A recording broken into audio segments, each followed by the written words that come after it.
Welcome to the podcast, Young in Love. Hello guys, welcome to another episode of the Young in Love podcast. So this particular episode is dedicated to my special friend Amarachi. I know there are lots of Amarachis out there, but the specific Amarachi knows herself. And this episode is titled There is Love Outside, but You're a Couch Potato. And it's inspired by a conversation I had with Amarachi, and she was complaining that it's hard to find love these days. She needs to be connected with love. And I was like, you need to go out more. And she said no, that all her friends that are now married met their husbands through connection. You know, a mutual friend who knows someone who is single and ready to mingle. And then, you know, stuff happened. But I met my classmates in Germany. And I know I've said how I met you guys. I mean, the whole water bottle thing and all. But and then I decided to ask the guy, because the guy was my classmate, how he met. And he was like, they met so and so. I will let them tell their story. So, but before we delve into the episode for today, I would let them introduce themselves. So, ladies first. Hello everyone, I'm Irina. I'm studying in Germany. I'm in the end of my bachelor's. And yes, since April we moved together with my beloved fiancé now. Yeah, and yeah, it's I thought it was still girlfriend and boyfriend. and yeah, it's a lot of fun to actually live with him, because a long time we just had a long distance relationship. Yeah. Yes, and Okay. I'm happy right now. I'm happy to have you on this podcast. I had no idea the relationship had graduated to fiancé, because I mean, where I come from, that's the title we reserve for when he has proposed, like, will you marry me? Then from the point that there's an engagement, then he becomes fiancé. So I don't know if that has happened. Yes, that is exactly the thing that happened. Congratulations. Congratulations. So over to you, introduce yourself. Hello everyone, I am Kezia's colleague from Serbia actually, but yes, since April I live in Germany. And yes, my name is Miša, and you can call me Miša. And yes, I moved in with my now fiancé here in April. And yes, we are trying this life together, and it's going well so far, I could say. Congratulations. Thank you. Congratulations. But before now, have you been in love in the past, with other people? You have exes or something? Sure. Ladies first. I had. Okay. How did you meet the people from your past? Irina. There were different ways. Most it was friends of a friends of a friends. Connection, like at the party or at some meeting. But of course, Tinder or some other platforms. You've tried Tinder? Sure. Did you like it? I mean, I didn't have luck much, but I know real stories of a happy relationship. Wow. After Tinder date. Okay, so from the past, I mean, the people that you have met, it was through connections, but you met them outside, as you said, in parties or yes, something life. of that sort. Okay, what about you?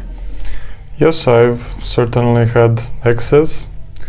And if we are speaking of relationships, then these were mostly through friends of friends. But just there were also no long-term relationship from Tinder. But there was also Tinder and going out in general. So this is the more hookup part of the scale. Okay. Exactly. I feel that, you said you were not lucky from Tinder, but the fact that you're here and I mean, you're present in this moment means that you were lucky, because on Netflix, if you watch, I think it's Tinder Swindler. Never watched. Yes, horrible things could happen on Tinder. I don't think that happened to you. No, that No, it did that not. things didn't happen to me, and Yeah. yes, everyone could think, oh, these girls are just stupid, but I think it's just this guy who was very smart. Yeah, and selfish. Yes, and could happen to any girl. If you're a girl, don't think that it couldn't happen to you. Yeah. So I feel that the fact that it did not happen to you kind of makes you lucky. Some sort of. Yes, I'm happy that I didn't have. I mean, I didn't have anything good and anything bad from Tinder. Yeah, I must say. you left just the same way you came. Yes. To Tinder. Okay, so let's move now from the past to the present. Miša, how did you meet your girlfriend, Irina? Well, it was... Did you meet her through connection or? No, it was through my adventurous spirit, you could say. I was just on summer vacation, and there was... Where? In Rijeka, the town is called, in Croatia. Croatia. And there I met on one afternoon her friend, actually, who was there alone. And then... Did you know her friend? No, Okay. she was just sitting alone at some beach bar.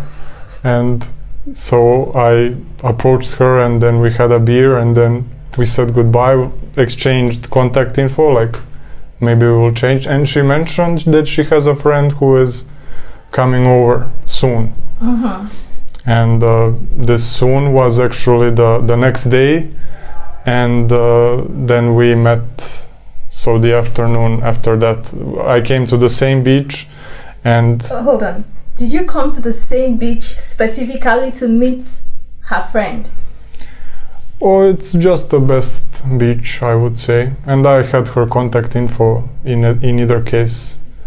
Were you hoping to meet, because she mentioned her friend was coming the next day, so were you hoping to meet this friend that was coming when you went to that beach that day? It was a possibility that I accepted.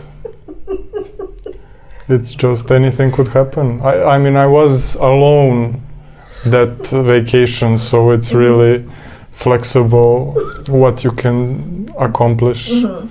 So the next day, yeah, you went to the beach. Exactly, and there were the two of them. And that's when we met. And yes, we had some contact there, a little conversation, but then we both went to our places that we rented separately and met again in the evening for drinks. So on the first day, you guys met twice. Yeah. No. Hold on. Tell me about because I can see you will tell your side of the story. When you met her, I mean, when you set your eyes on her, like the first time, was it like this magical moment that we see in Hollywood where you just see her and then you know instantly that this person is like meant for you? Was it easy to tell from the first time you met her that you guys will get to this point now? Not at all. No. It was somewhat specific that when you meet a girl on the beach, I mean, most girls, including her, do not wear makeup on the beach, so you see the real deal, not like a version that looks much different in the morning. But yes, it was a kind of connection from the first conversation, but not like this overly dramatized Hollywood version of meeting someone. Just a spotlight appearing on her and everything else falls away and I get dizzy or something like that. No. Okay, Irina, how did you guys meet? Your own version of the story, because I've been seeing you shaking your head the whole time. Let's start from the very beginning. From the history. I was on vacation in Barcelona. It was Spain? Yes, Spain. That was 2019, and I wasn't really happy with this trip. So my friend wrote me like, would you like to join me to the trip to Croatia? And I checked some flight tickets, and it was really cheap. And I said, why not? So I came back, did the laundry, and flew the next day to Croatia. What year was this? It was 2019. Okay. Yes, and yes, my friend picked me up and we went to the beach, and she mentioned some guy that she met, but I thought like it's not important to me. I came to my friend to have a nice time in Croatia. So, and we are chilling at the beach, very relaxing, just a nice sea. And she asked me, so how was it in Barcelona? Did you meet someone? Did you have fun? And I said, no, not really. And you were single? Yes, I was single. And yes, and then Anastasia told me, I have someone for you. I met that guy, so then let's just call him, look what happened. And yeah, it was actually like a fun idea for me for this 3 days vacation.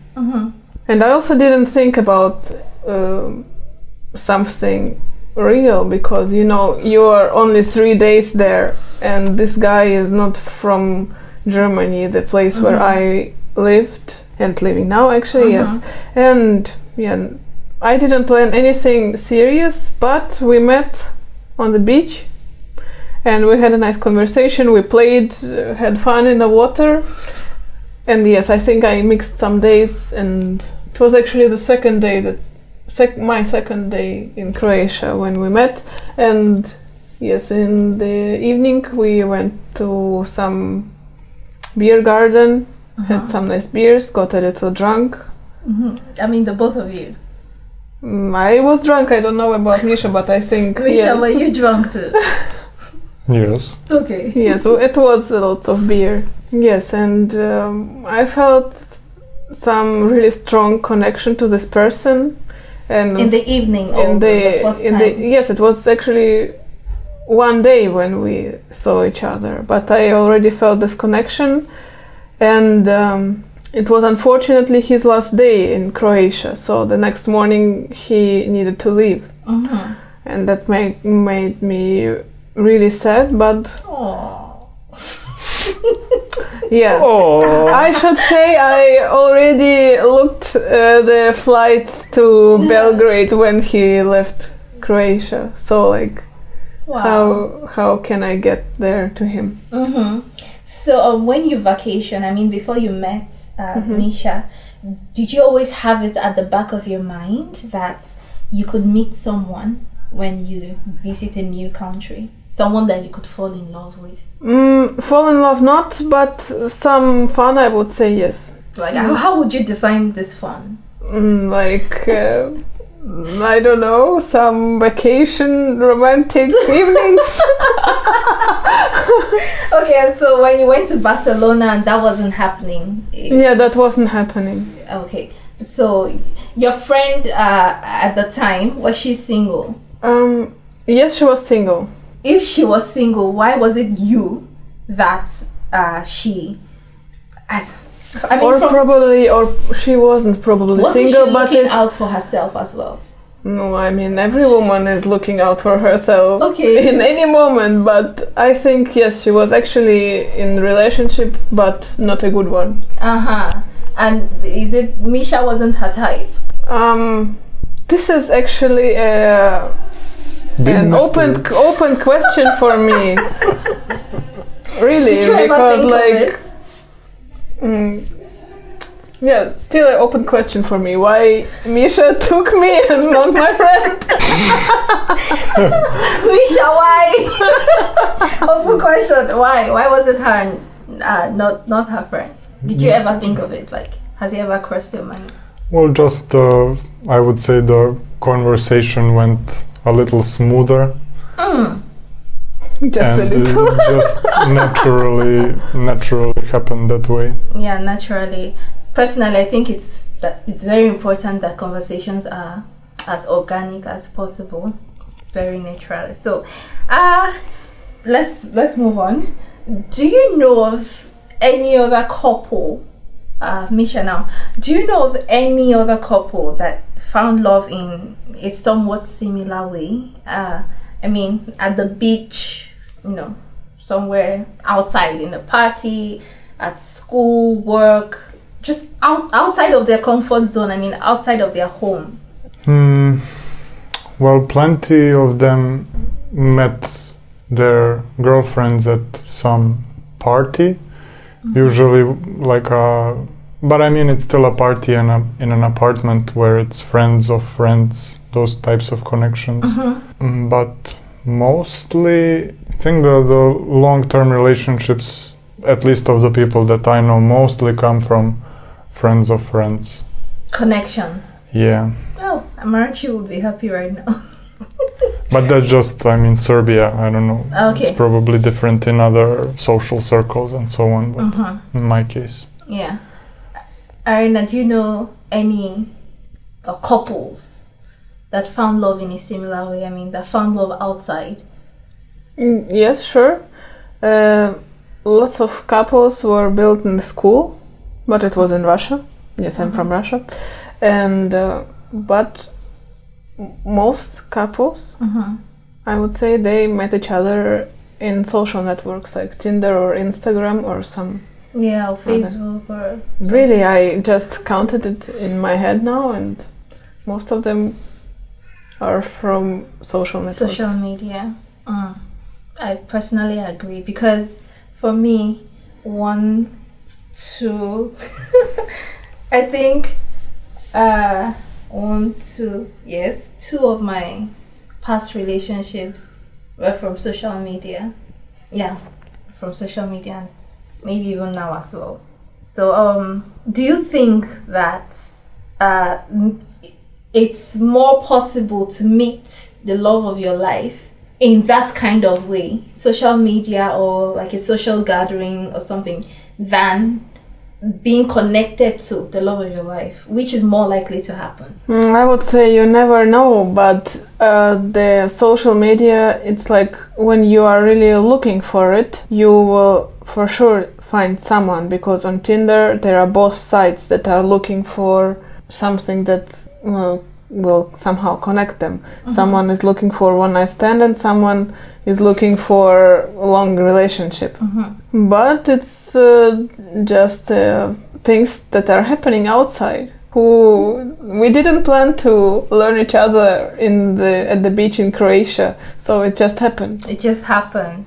All right. Misha, do you think it's anybody is more likely to meet the love of their life in a social gathering, I mean in person, than being connected to that person, like a friend or a family relative or somebody?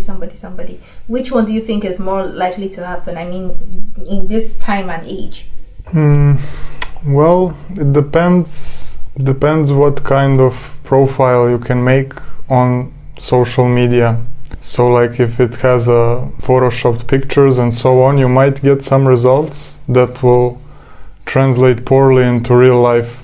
And what also reduces the chances for a lot of people, I would say, is this effort that they are looking, and not just that they are looking, but that they need it, and you just see it in them, that it's not about them getting to know you or being relaxed and having a nice conversation or anything like that. They are looking for a relationship, someone they can bind to themselves, so they are not bored, so they are not alone. And from this state of mind, I think they are lowering their chances. People recognize this subconsciously, maybe. It's like a sort of desperation. Yeah, something like that. And you see a lot of that in the social media as well, with like just check comments of any remotely good-looking girl, and it's just thirsty people on Instagram or whatever. Yeah. I think this thing you have said is really important, because it kind of leads me to the next question I was going to ask. In this present time, personally, I feel that a lot of people are becoming really selfish with the things that they want. So it's like, where I come from, people say there's no love in the streets. Like, true love is hard to find, because people want to be in relationships, but maybe not for genuine reasons. Some persons want to just have a partner they can do TikTok with. like all those nice TikTok videos. Some people are in relationships because of all the benefits they can get from the person. As weird as it sounds, some people are in relationships because they have no place to stay. So they have to, this person has a nice house and is willing to, move in with them. And so people are in relationships for all sorts of reasons. So the question is, what is your opinion on finding true love, like genuine love, given the current climate? Because if there are 10 people in the whole world, 8 of them live lives on social media. They post everything, love, career progression, kids, everything on social media. So that kind of puts pressure on the remaining 2. Oh, I want this. Oh, I want this. So now it's almost like people are not really looking for something real. I mean, something genuine in real life. They just want the social media facade, So what is your opinion on being able to find true love through the fakeness? I mean, you understand what I'm saying? Yeah, I mean, I think it's very important to understand that all the things that you see at the social media, it's only a part of the life of any person, and to get to know this person really, you need to really spend some time with this person.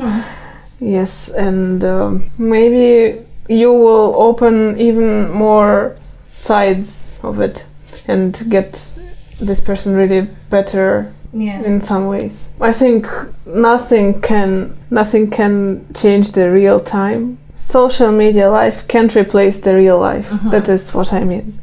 Yes, and just learn this person in a natural way, and this is how it works for me, actually.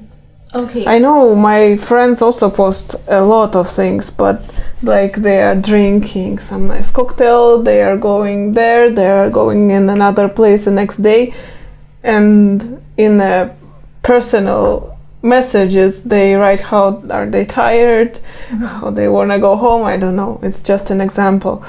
So just remember that social media is only a small part of the life of any person. Yeah. So you said something about meeting and spending time with a person. There are people who meet people on social media, start dating on social media without having really seen the person. Like people find love when they're miles apart through social media, and they're unable to travel to meet each other. So their relationship has basically just been on social media. They've never met, ever. What do you think about that? Like, is that possible? Is it advisable? I mean, maybe at some point they would meet, but they've developed their relationship. Some people have been dating guys or girls for 1 year or 2 years on social media, and they've never met.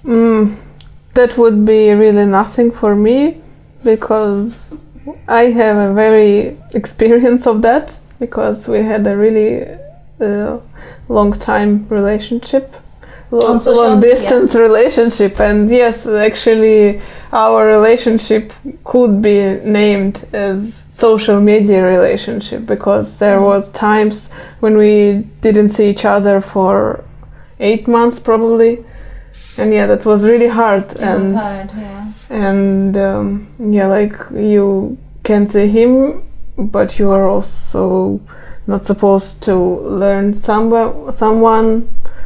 It's hard, but the only social media relationship wouldn't be a thing for me.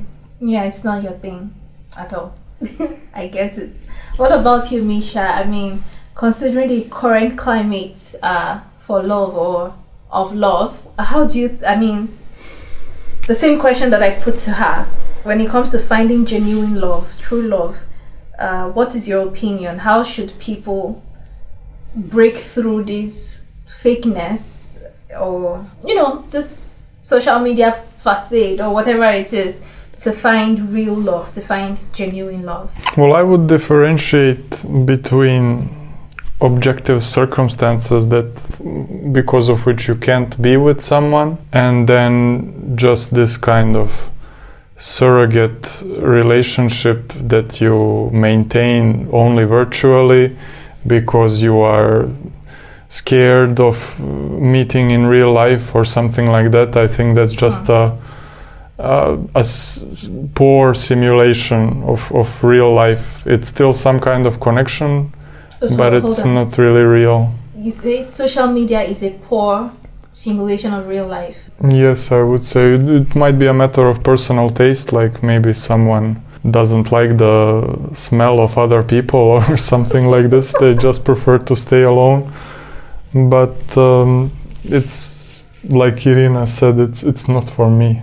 It's not for you also. Yeah. Okay, from the time that you guys met at the beach, and then you said he was leaving, and you did check flights to Belgrade.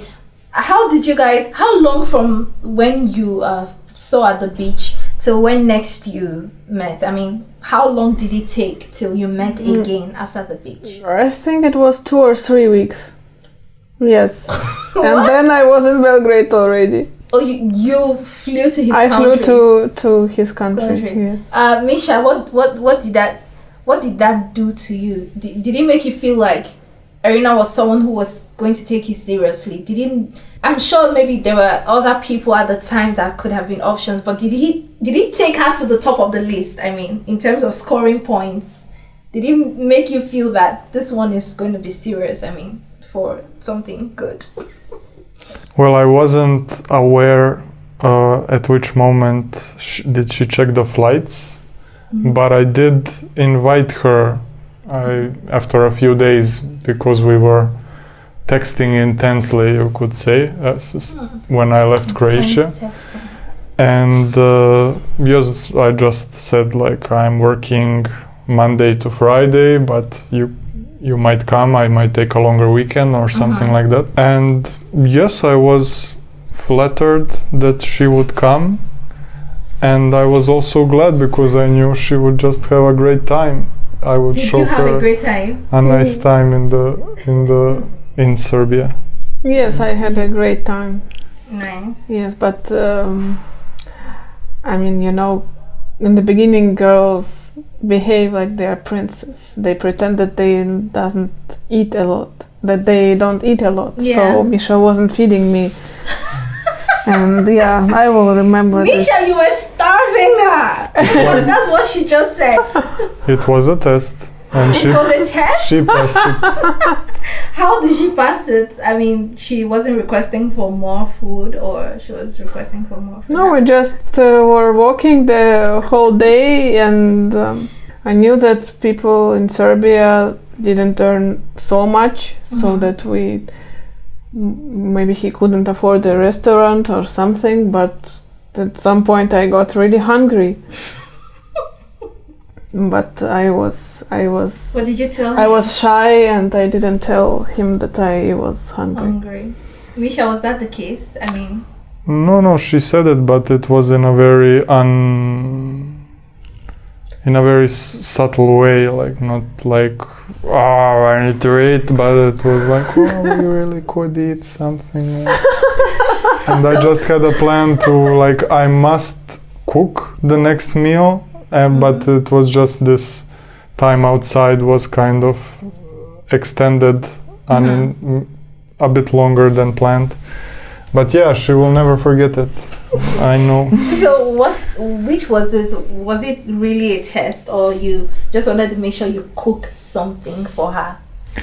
Well, I wanted to make sure, but it also was just by accident. It also happened to be a. So it wasn't about the money. No, It wasn't not at all. about the money. Okay, so we've come to the last lap of this episode, and I would like to wrap up by asking you to give a word to Amarachi, because I was having this conversation with her, as I said in the beginning, and she was complaining that there's no love outside. I mean, because I encouraged her to go out more, like meet people, you know. And she's like, Kezia, forget about that. Like, she just needs a friend who has lots of guys in her portfolio to like do the connection. She's tired of going out. There's no love outside. She just wants to be connected to love, you know. What is your advice to her and others like her? My only advice for the girls that are looking for someone: don't be shy. Start the conversation first. Every girl think the guy needs to come and start the conversation and do this and do that. Why? If you are looking for someone, don't be shy. Just come and say, hey, you have a nice t-shirt. What are you doing? What are you studying? Where are you working? Ladies, I hope you can hear that. I'm taking notes. Do not be shy to start a conversation, because I know many ladies in my country, in Nigeria, there's this belief that the guy should make the first move. He has to text first, or he has to, you know, talk to, we're princesses, you know, so the guy should be the one to approach us and all of that. But Irina is telling you guys today, okay, it's okay to start the conversation. Don't wait. I mean, who knows? If you wait, you could wait forever. If you really want love, yes, put yourself out there. I mean, everything that I do, it's mostly like, okay, I'm a little scared to try it, but if I will not try it, then I will not know how is it. So it's better to try, and even it can be fun, or even it can be boring. You tried, so you took your chance. That's your advice. Yes. Ladies, point 2, don't be scared to catch a flight to meet the love of your life.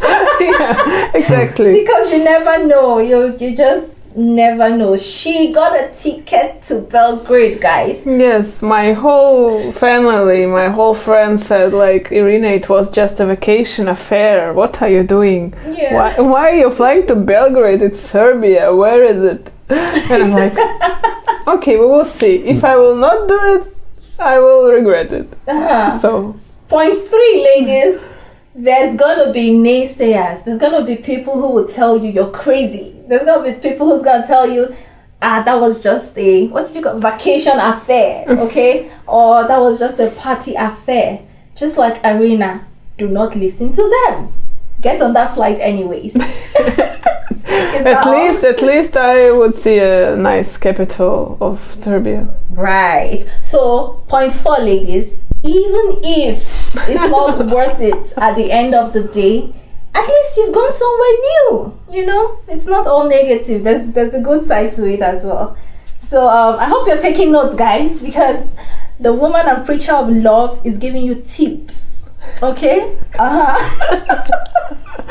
Tips on how to land the love of your life. Like, I'm not joking. If you see them, they're so smitten by each other. They are so in love. So take what I'm telling you seriously. Miša, it's your turn. Are you finished? Yes, I'm finished. Okay. Thank you. Misha, it's your turn. What is your advice to Amarachi and maybe to guys as well, you know, that are looking for love and believe that, I mean, they've resigned to fate. They don't believe they can just meet, because let me tell you, personally, I think it's a lot of work to just meet someone you have no idea about. It's easy. I think people are looking for connection these days because it's easier to get information from a middle person. When both of you have a mutual friend, then that mutual friend can tell you something about the person. Oh, this is what he does. This is how he is. This is how she is. Oh, he's a kind person. But you know, when you're just meeting someone outside, I mean, there's no way of knowing. You have to experience that person for yourself. And it can take a lot of time. So sometimes people are tired of that cycle of getting to know someone and then it doesn't work. And then they have to now start getting to know another person. But when you're connected, it reduces that burden because there's a mutual friend, you know, to give you info about the person. So what is your advice to people who have, to Amarachi and others like her, or guys as well, who have given up on that kind of method of finding love, who just believe that they have to be connected, if not, there's no love for them? What is your advice? Well, there's always some degree of luck that is needed. But as you can see from Irina's example, you have luck, but then you also need to always some effort needs to be involved. I mean, from both sides, but she took this big step and also stayed hungry for one whole afternoon. So, and it paid off. So just don't be scared to put in the effort. But when I mean effort, not like now I am going to meet someone who I will have a relationship with. It should be more an orientation, in my opinion, to having a good time with friends, and then other like-minded people will just be attracted to this. Yeah. And you can always choose also all of these other apps and so on. It's a good supplement, but I think it's it doesn't replace this real life moment when you really meet each other and then you have a story, because it's always reduced to, yeah, we met on Tinder, we matched, or just depends what do you how low are your expectations, I think, with these apps. And it is hard work to just meet a new person and to start over and over again, but I think it's a matter of enjoying the journey and not trying to make it go faster, like just enjoy some activities together and let it happen organically. Not like develop a list of 50 questions, and when we answer these questions to each other, now we know each other. Like my worst childhood memory and things like this. It's more like it's the person that is before you and the way she acts in this moment that matters. Not so much that you know which illnesses she had in the 3rd grade or whatever comes up during these conversations of getting to know each other. Okay. Thank you so much, guys, for being on the Young in Love podcast. I enjoyed the time, and thank you for sharing your story, your love story with us. Please invite me for the wedding if you would be having a ceremony. With pleasure. I would want to attend. Thank you for the invitation too. Yeah. Thank you so much, guys. I hope you enjoyed listening to this episode, and I hope you took notes. From Irina's side, I already gave you 4 points. From Misha's side, you can stay hungry, to show that you're a serious person. And whatever, but now on a more serious note, I believe that there's love outside. So don't confine yourself to any one particular method of finding love. Social media is also a good place to find love. I know married people today who found love on social media, Facebook, on Instagram, on like different places, but it's always advisable to still meet the person, because as Miša said, social media cannot replace those real life experiences. So put yourself out there, ladies, put yourself out there, guys, and have fun, meet new people, take the pressure off yourself of getting to know this person 1 month. I need to make it. You just be friends, let it happen naturally, like Miša and Irina, and beautiful things happen that way. So guys, until the next episode, bye and be good. Thank you for listening to this episode of Young in Love. I hope you enjoyed it. Now, if you did, you can rate us and write a review on Apple and Google Podcasts. Feel free to like our social media pages on Facebook and Instagram at younginlove_podcast. Share this podcast with your family and friends. Subscribe to Young in Love Podcast on Apple and Google Podcasts, Anchor, Spotify, or wherever you get your podcasts. If you'd like to support Young in Love Podcast, you can do this on our Patreon account by visiting patreon.com/younginlove and making a small monthly donation of as little as $1 every month, or even bigger donations as you feel led to. But hey, if you cannot make any donations, that's fine too, because besides just money, Young in Love Podcast has thrived and will continue to thrive on the prayers and good wishes of good people like you. Until the next episode, bye and be good. Young in Love.